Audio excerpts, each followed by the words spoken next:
I worked in child protection many years ago. And one day I had a conversation with a father who had been abusing his 8-year-old daughter. This was one of those cases that stays with you for a lifetime, and I still remember every detail, every word spoken in that moment. When I first met him, he looked like an ordinary person. Nothing in his appearance gave away that he could do something so terrible. I was prepared for a constructive dialogue, hoping that I could convey to him how wrong and dangerous his behavior was for his daughter. I knew it wouldn't be easy, but I was determined. During our conversation, I started laying out the facts, explaining how such actions could affect a child's mental state, how they could leave deep emotional scars that would follow her throughout her life. I talked about how vulnerable a child's psyche is and that such actions could destroy her future. I tried to make him see that his daughter was not just seed, as he put it, but a complete person deserving of respect and protection. But his reaction shocked me. He seemed to not understand the seriousness of what was happening. Instead of realizing his guilt, he uttered a phrase that I would never forget. "Why can't I try the seed I've sown?" These words reflected not only his selfishness, but also a complete lack of understanding of what it means to be a parent. I felt a surge of anger and despair within me. How could someone speak like that about their own child? I tried to remain calm and explain to him that his actions were not only immoral, but also illegal. I shared the consequences he might face and how his daughter would suffer from his actions. I spoke about the rights of children to safety, to protection, to be happy and free from fear. But he merely brushed my words aside as if they were meaningless. At that moment, I realized that talking to him was like talking to a wall. He was immersed in his own thoughts, in his twisted desires, and nothing could stop him. I felt helpless, as if I were trying to stop a hurricane with my bare hands.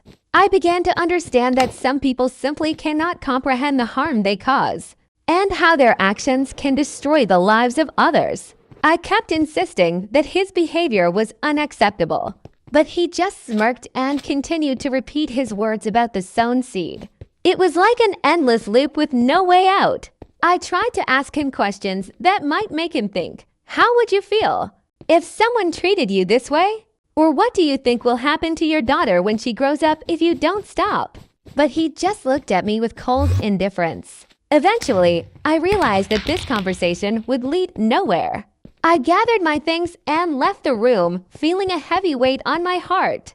I knew I wouldn't be able to change his mind, that he would remain as he was. And that was terrifying.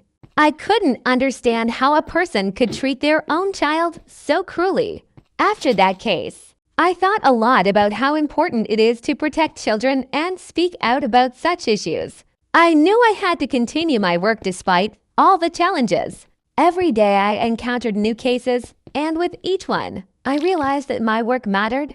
I saw how help and support could change a child's life, how important it was to be a voice for those who couldn't speak for themselves. I began to actively participate in awareness programs about child abuse, conducting seminars and training for parents. I wanted people to understand how vital it is to protect children, to be attentive to their needs and feelings. I shared my experiences and told stories that could help others avoid similar situations. Over time, I met many people who were willing to support this work. We formed a group of like-minded individuals who helped each other and shared knowledge. We began organizing events where we discussed important issues related to child protection, their rights, and safety. I saw how crucial it was to unite in order to combat this problem. Every time I heard about a new case of child abuse, I felt pain in my heart. I understood that the work we did would never be finished, but that didn't stop me. I knew that every step we took mattered. Every conversation, every lecture, every instance where we could help a child, all of it mattered. I became more confident in myself and in what I was doing. I knew I could change something in the lives of children who suffered from abuse. I continued to work, continued to fight, and although it was sometimes difficult, I knew I was not alone. I knew there were people who shared my values and were ready to support me in this struggle. In the end, I realized that this conversation with the father who abused his daughter became an important lesson for me. It reminded me of how crucial it is to protect children and fight for their rights. I continued my work with renewed strength, knowing that every day I could do something good for the children who needed protection and support. And although that conversation left a deep mark on my soul, it also became a source of motivation for me. I knew that I could change the world, even if just a little, and that gave me the strength to carry on.